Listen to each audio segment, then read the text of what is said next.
Cody bought the engagement ring, I think there were only 2 people who didn't know, Brittney and myself.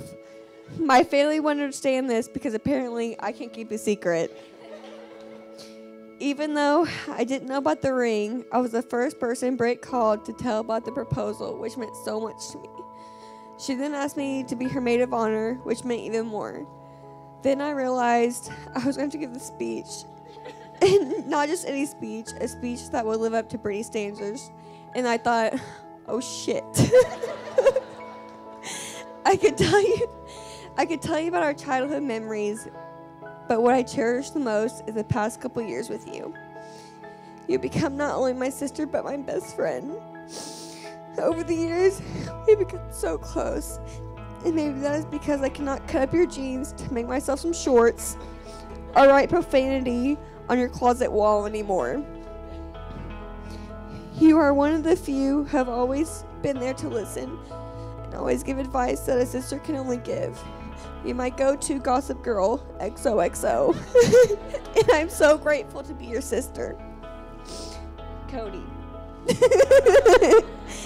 Thank you for being the type of man that Brittney deserves and the type of man my family has always hoped she would marry. You bring out the goofy and funny side of Brittney that I grew up knowing. Thank you for all that you have done and for everything I know you will do. She's lucky to have you, and so are we. I would like to share a quote by Bob Marley.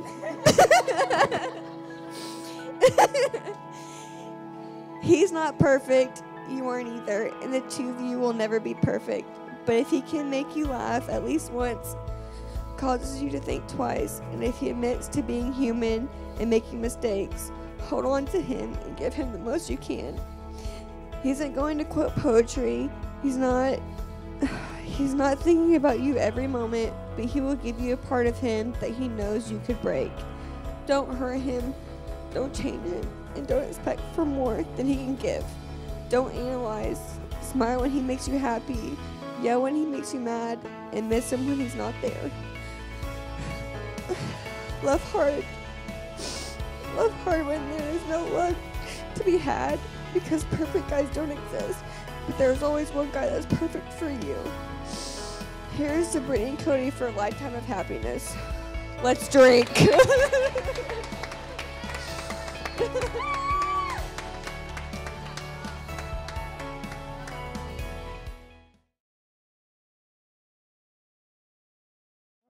Well, good evening, everyone. First off, for those of you who don't know, my name is Jimmy. I'm a longtime friend of the grooms and the current best man.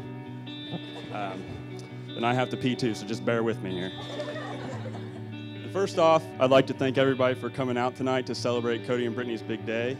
And again, I would also like to thank everyone who had a hand in helping put this whole event together.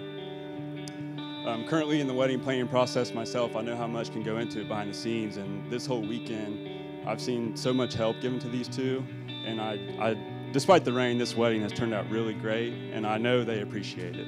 So, yeah. So thank you to everyone for that. Now, I was actually there the first night that these two met up in Bloomington, and I think it was probably one of those love at first sight situations for Cody. I'm not sure if Brittney would say the same for her, but whatever he said or did that night, it must have been good, because here we are today. Brittney, my first message is to you. Obviously, you know, I'm not married myself yet, so I can't really give you any advice from real-world experiences. But you've been with Cody long enough now. You knew the job was dangerous when he took it. So good luck. Now, I've known Cody for almost 20 years now, which is weird to me because I feel like just yesterday we were in middle school together. It's crazy how fast time goes as you get older. And I really don't remember how we became friends, but honestly, I don't remember a time in my life that he wasn't involved in it. We had all our schooling together, kindergarten through college. We've been teammates, roommates, fellow spring breakers, occasional golf partners. And we're even getting married 1 month apart to 2 childhood friends. So, I mean, really, we've done everything together throughout life. And with this amount of experience with him, I think it should hold some weight when I say he is a very unique person. I don't mean that in a bad way. I just mean,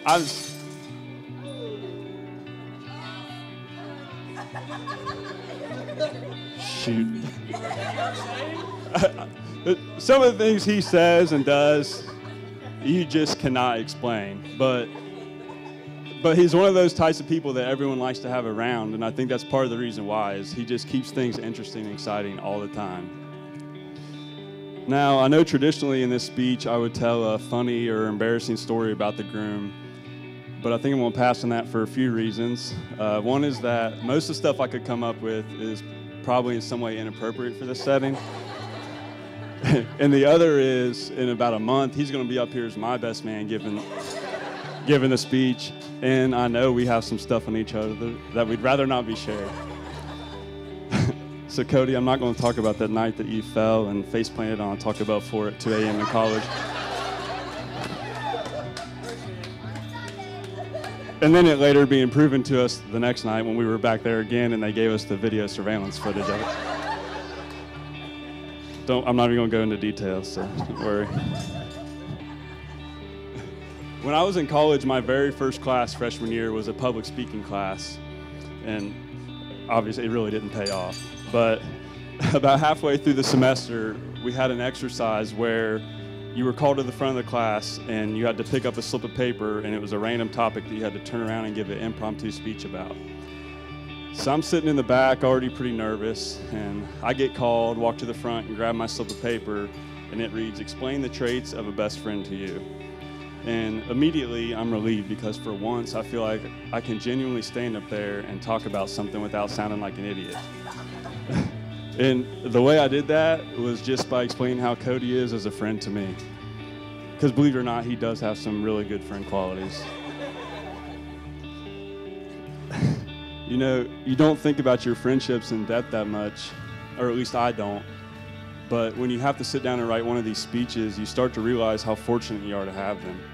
And I think I speak for all these guys up here when I say that the camaraderie in this group is really rare and unmatched as far as I've seen. And for us to be able to say that we have a friend like Cody in the group, it's just not normal for most people to say that they have a friend like that. So Cody, you've been a brother to me since day one and a great friend for so many years, and I always appreciate that. And I truly am honored to be up here as your best man today. I'm so happy for you guys, and I wish you two only the best of luck. And with that being said, I think there's only one thing left to do. If everyone would, let's raise our drinks one more time and toast to the newlyweds, Mr. and Mrs. Cody Cheatham.